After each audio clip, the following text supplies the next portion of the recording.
What it is, focus your homeboy first, back again with another episode of the realest, most entertaining show in the game. Put it on something. Uh, if I sound a little different or look a little different right now, it's because I am sick as a dog. Okay, but I know I gotta come to work. Okay, gotta come to work, especially in moments like these, important moments like these. Okay, we got real things to talk about. Okay, so I'm here. Okay, I'm here for you. Okay, but y'all send one up for your boy because I feel like shit. Okay, but make sure y'all hit that subscribe button, hit that like button, share, put all the people on it. Follow me across all social media platforms as well. But let's go ahead and get into this real shit, y'all. The Dixiecrats prevailed once again here in the state of Mississippi. What you talking about first? Dixiecrats. I thought, yes, the Dixiecrats. Okay. The Republican Party, they ain't nothing but the Dixiecrats of the past. That's who they are. That's who they are. And once again, white people in our state chose to stick with the Dixiecrats. See, a lot of folks I've been seeing on my timeline and everything like that, people blaming this landslide here in the state of Mississippi on black folks again. Okay. They're saying that black folks didn't turn out and all this kind of stuff. Okay. They're saying that in Hinds County, what happened with the ballots, how that's what did it. And while turnout could have been better, and while what happened in Hinds County, and while on the surface, what happened in Hinds County with the lack of them running out of ballots seemed like some funny business by Tate Reeves people. Turns out, seemed like it was the election commissioners not doing their motherfucking jobs. But at the end of the day, that ain't why these Republicans won every goddamn statewide election again.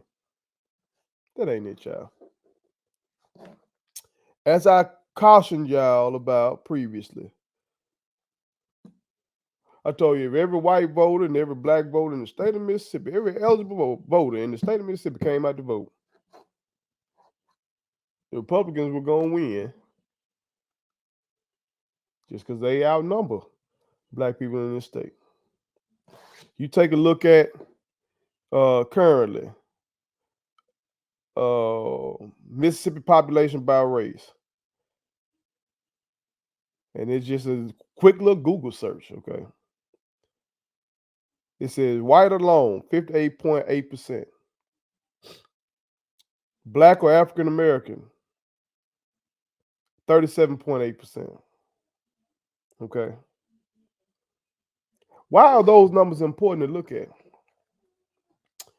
If you look at the Clarion Ledger, the biggest paper in the state of Mississippi, and you look at the percentages that each candidate was able to get on the Republican, aka the Dixiecrat side of things, you can see that it hovers around that same percentage of white people. So let's say it's roughly around 60%, okay? 58.8%, okay, you round it about 60%, okay? Lieutenant Governor Delbert Hoseman got 61.3% of the vote. Secretary of State Michael Watson got 60.2% of the vote. Attorney General Lynn Fitch, she got 58.8% of the vote. State Auditor Shad White, he got 59.3% of the vote. State Treasurer David McRae, he got 59.3% of the vote. Ag Commissioner, Commissioner of Agriculture, Andy Gibson, he got 58.4% of the vote. Insurance commissioner, Mike Cheney, he got 60% of the vote. Okay. Now Tate Reeves, he underperformed compared to his other Dixiecrat colleagues. Okay. Based on these numbers, and this was by Wednesday with 96% of the vote counted. Okay. He had 51.6% of the vote. Okay. So, and that's just because a lot of folks in his own goddamn party just don't like Tate Reeves. He's not a popular guy within his own circles. He's just not. Okay. But y'all can see with the rest of those numbers clearly show Mississippi still a state that just votes based on race. Because if you looked at the issues, clearly, if you looked at the issues with the corruption scandal, with the hospital crisis, we're in a crisis right now. With the attack on women's rights, with the attack on truth in schools in terms of book bannings and all this kind of shit. Yeah, you can bring up economic development and all that kind of stuff, but as I keep telling you, a lot of times these jobs are coming to Mississippi because they view Mississippi as like the Mexico of America, the China of America. What you mean by that first? They look at our state as a place where you can find low-wage workers who don't have rights. Because this state, really discourages unionizing. So yeah, you end up with a job, but shit, you end up with a job where you getting fucked over. You know what I'm saying? And then like some of the bullshit that Reeves was able to attach to Presley, and just what the Republican Party was able to attach to Democrats. Oh, that they're leftists, they're radical leftists, and a vote for them is a vote for Joe Biden. Oh, the boogeyman. Old ass Joe Biden. Joe Biden is not no liberal lion. He ain't no goddamn revolutionary liberal figure. That motherfucker is a moderate Democrat. Oh, a vote for them is a vote for Benny Thompson. All of these little things, these are codes that they use, that they've been using for decades and decades and decades. The only difference is, once upon a time, the current Mississippi Republican Party used to be the Southern Democrats, the Dixiecrats. And eventually, as I told y'all before, they moved into the Republican Party. As a part of the backlash against the Democratic Party, signing bills like the Civil Rights Act of 1964 and the Voting Rights Act of 1965, the Fair Housing Act, so forth and so on. Okay. So I'm going to call them for who they are. They are the Dixiecrats. And they are going to keep winning in the state of Mississippi until our white brothers and sisters decide to choose otherwise. Will that ever happen? I don't know.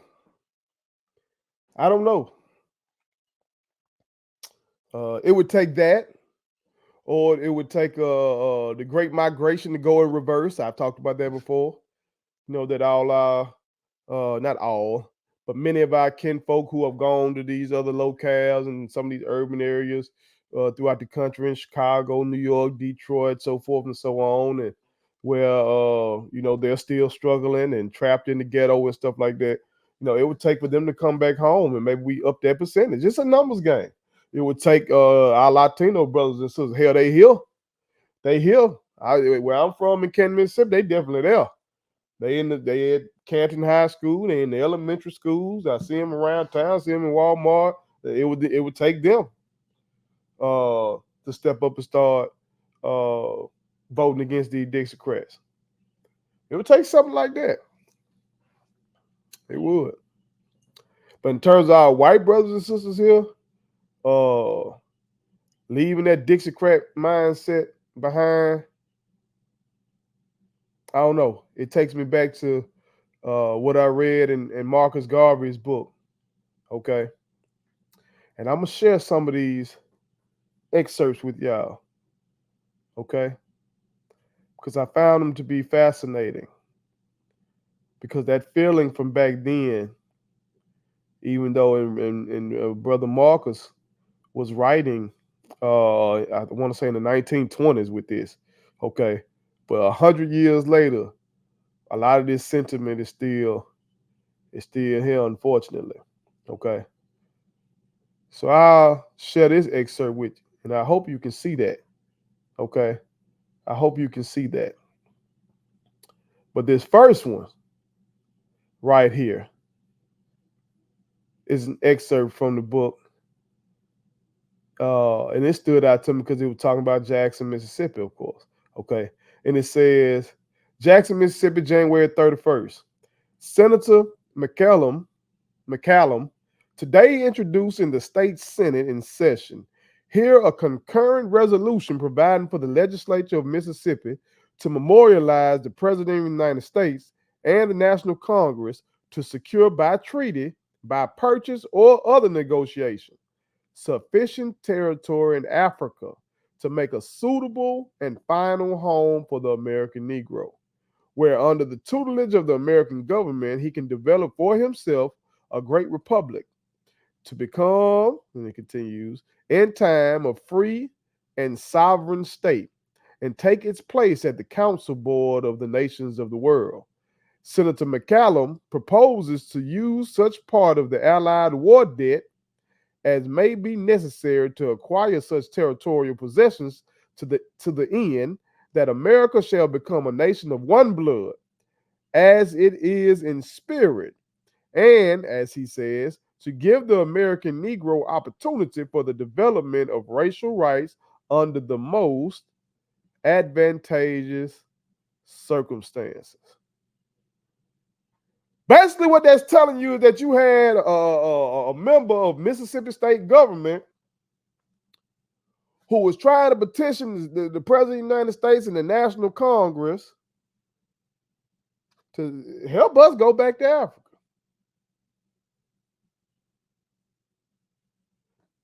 The motherfuckers did not want us here. Once they had no use for us during slavery, the motherfuckers were like, okay, let's get them out of here. We don't want them here then. We want this to be a white country. They want this to be a white state. At least back then. And some of that sentiment still holds here. It does. It does, y'all. Another excerpt says this. You students go back in history as far as you possibly can, and you cannot show me one instance where a slave race living in the same country within the same bounds as the race of masters that enslaved them, that slave race being in numbers less than the race of masters, and that race has ever yet ruled and governed within the same territory the race of slave masters. It has never yet been in history, and it will never be.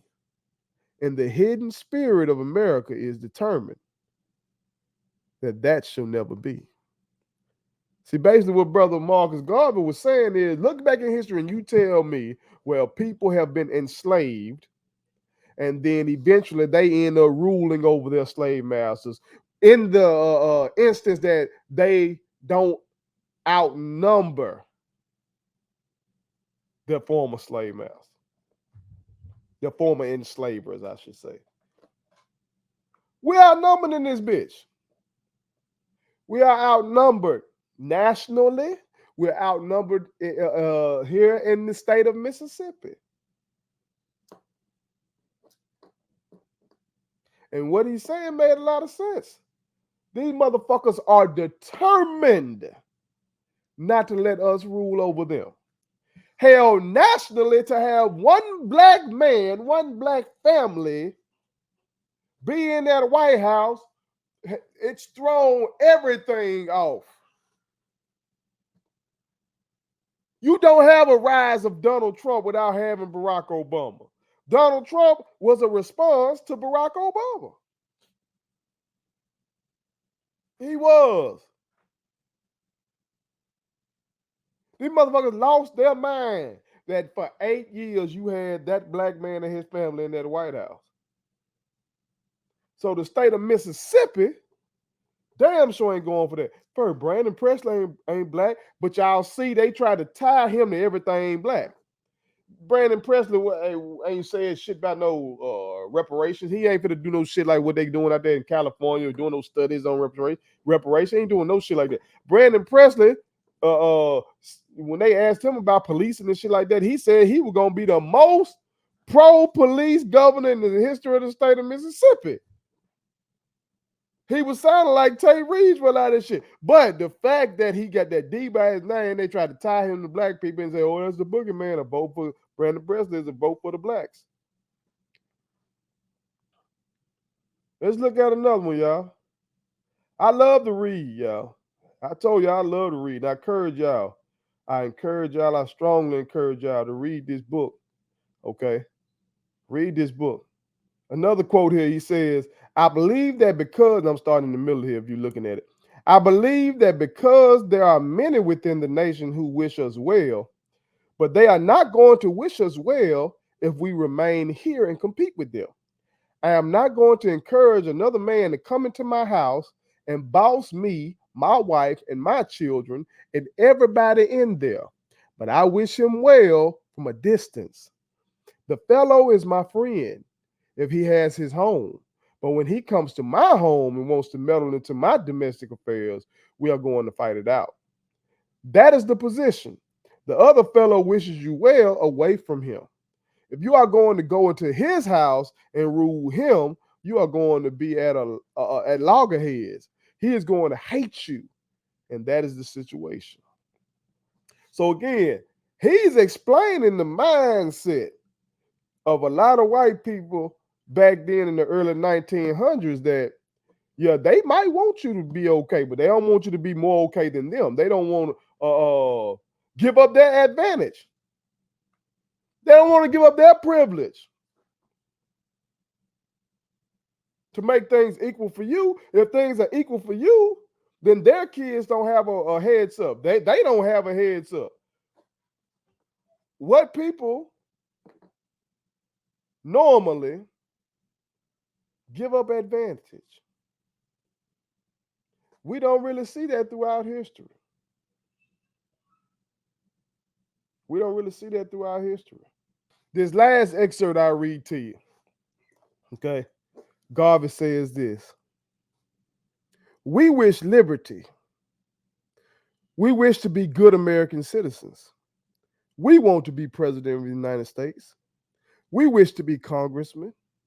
We wish to be senators. We wish to be governors of states. We wish to be mayors of cities. We wish to be police commissioners. It is a wish, all right. But the other fellow wishes the same thing. Now, is he going to allow you to have your wish? That is the attitude. The white people of this country are not going to allow Negroes, ambitious and educated Negroes, to have their wish and the wish of the educated, ambitious Negro of America is that the Negro has as much right to be president of the United States as President Harding has. Okay, and again, you got to remember, he's writing this in the early 1920s, okay?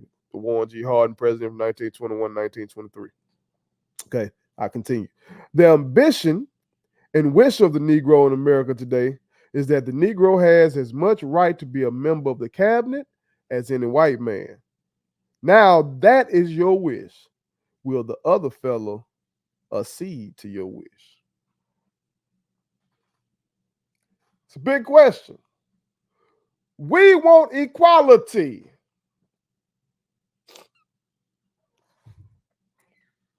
Will the person who has benefited from inequality share that desire? It's a huge question. We want justice. Will the people who have benefited from injustice share that desire?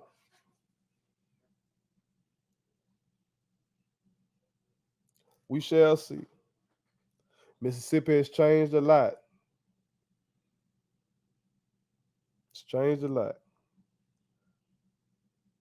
My mom was born in 1947. I'm sure Mississippi has changed a lot since my mama was born. But obviously, we got a lot more changing to do. But keep working, y'all. Keep fighting. And if you voted, your ancestors are proud of you. Put it on some.